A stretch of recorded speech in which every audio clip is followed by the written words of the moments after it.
This is CBC Winnipeg News.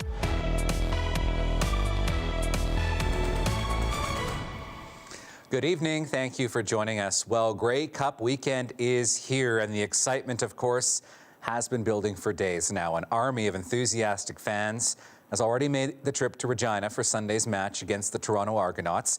CBC's Joanne Roberts is in Regina as well with more. Here we go, Bombers! Here we go! The energy has been growing all day as fans keep arriving here in Regina. The party kicked off at noon with a touchdown Manitoba social, and of course it was held right here in our Bomber party room. Now, many teams are being represented here, not just the two that are vying for the cup, but from what I've seen, this is the room to be in as the Blue and Gold vie for their repeat. There are hundreds of people in the crowd, many wearing their jerseys proudly, other fans in costumes like I saw a Bomber flapper dress, and what's really in style right now is giant necklaces.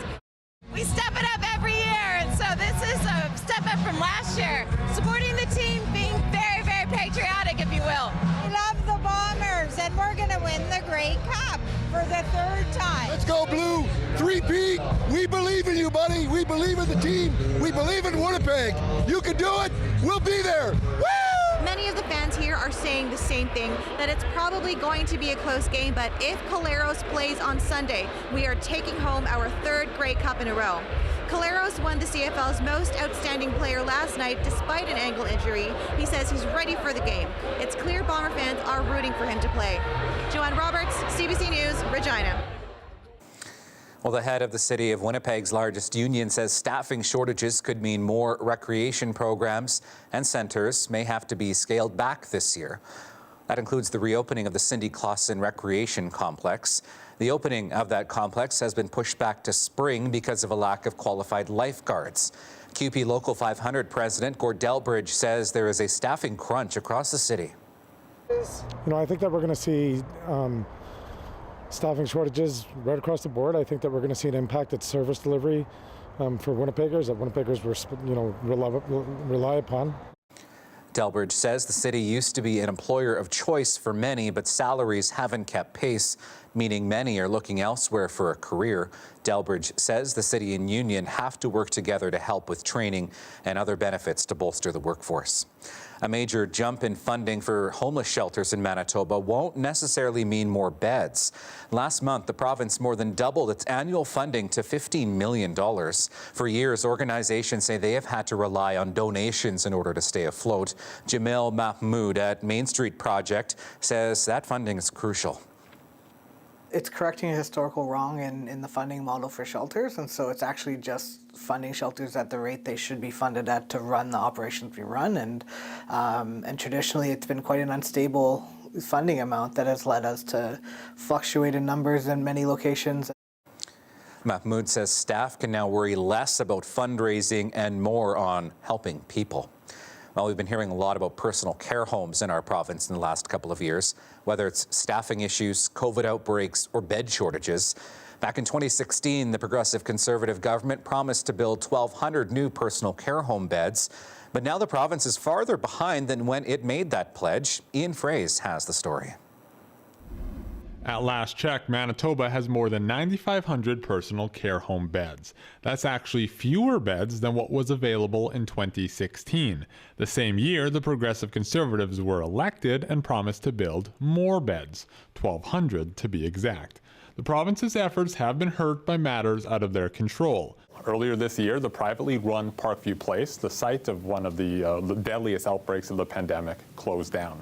So we lost all those beds. The NDP says the government has let seniors down. See the PCs coming out day after day trying to put out press releases and make announcements about healthcare, but who can believe them? Because this is what happens when they make announcements about healthcare. They say one thing, and yet not only do they not fulfill the promise that they make to people in Manitoba, but in some cases we see that the numbers actually move in the wrong direction.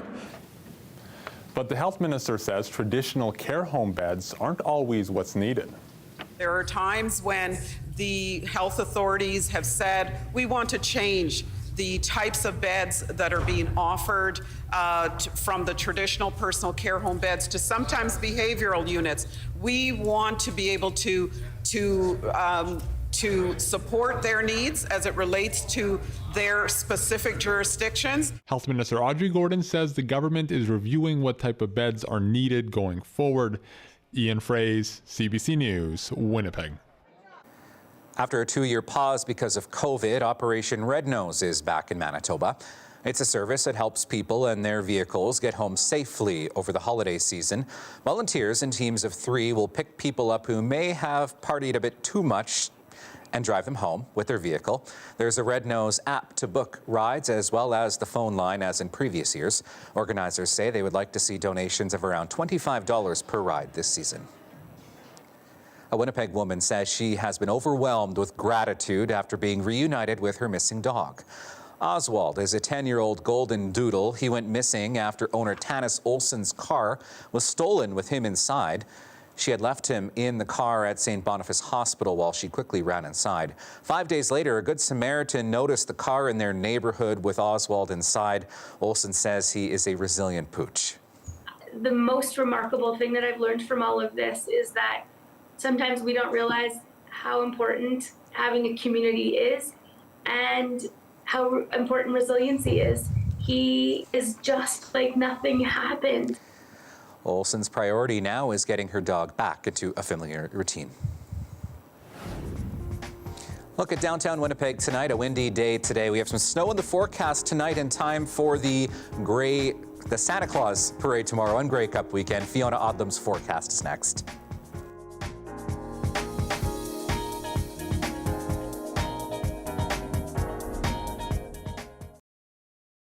This weather update is brought to you by Capital Ford Lincoln.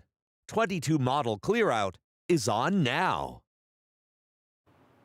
Light snow from today is causing problems on the highways. We're seeing a lot of strong wind pushing in from the west, and it is causing an issue with that light dusting of snow we had in that western region. If you're going to be traveling towards Grey Cup, you're going to be in for a bit of a wild ride. We're looking for snow overnight tonight. You see this little band here. We've got another low coming in that's going to bring in some more snow throughout the day tomorrow right along the Trans-Canada Highway, adding in that wind.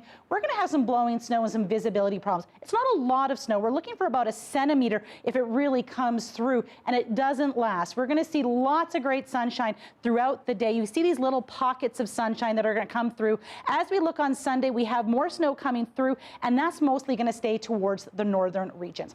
Okay, so we're looking for -11 here at midnight with that blowing snow. That snow issue will taper off, and we'll have a pretty great morning. Cool, -14 as we get going at 7 a.m. tomorrow. By lunchtime, we'll be at -12, lots of sun and cloud, and a light wind. That's great news. For the next couple days, we're going to see a warming trend as we look towards Sunday. Snow returns towards the end of the week. And Riley, I know everyone's excited for Santa Claus. Tomorrow for the parade, we're going to have -10 when we say that ho, ho, ho. Thank you, Fiona. That is your late news for this Friday. Thank you for being with us this week. Of course, Grey Cup this weekend. We leave you now with some images of the Grey Cup party in Regina. Have a great weekend, and we'll see you on Monday.